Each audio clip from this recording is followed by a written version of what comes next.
अल्हम्दुलिल्लाह रमजान का आगाज हो चुका है। सारी कौम बाजार में पहुंच गई है, भागना शुरू हो गए हैं समोसों पकौड़ों के पीछे। अभी से ये रमजान शुरू होने से एक दो दिन पहले बाजारों में ऐसे झपट पड़ते हैं, लगता है ये आज आखिरी दिन है और इसके बाद हमें कुछ मिलेगा ही नहीं। ठेले लग गए हैं, बाजार सज गए हैं, वो सारे सारे दिन का गंदा तेल पड़ा हुआ है, बड़े बड़े ड्रम पड़े हुए हैं, समोसे पकौड़े कचौरियां जो कुछ मिलता है इकट्ठा कर दो, खा लो खा लो।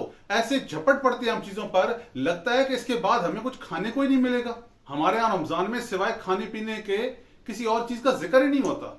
जैसी रमजान शुरू होता है पहली बात ही घर में ये होती है, पकौड़े कैसे बनेंगे, समोसे कैसे बनेंगे, इस दफा रमजान में क्या क्या बनेगा। ये कोई नहीं पूछता कि इस दफा रमजान में क्या क्या इबादतें करेंगे, ये कोई नहीं पूछता इस दफा कितनी बार कुरान पढ़ेंगे। रमजान आया था कि पेट की आग को ठंडा करे, ये जो हवस है खाने की इसको कम करे। हमने इसको फूड फेस्टिवल बना दिया है, अपनी भूख बढ़ाने का जरिया बना लिया है। यूं लगता है कि पकौड़े समोसे ना खाए तो शायद हमारा रोजा ही कबूल नहीं होगा। यूं बाजारों में रश लगा हुआ है, निहारियां खा रहे हैं, पाए खा रहे हैं। आखिर हम किस तरफ चल निकले हैं? खुदा की पनाह, हमने किस मुकद्दस महीने को किस काम के लिए बना लिया है?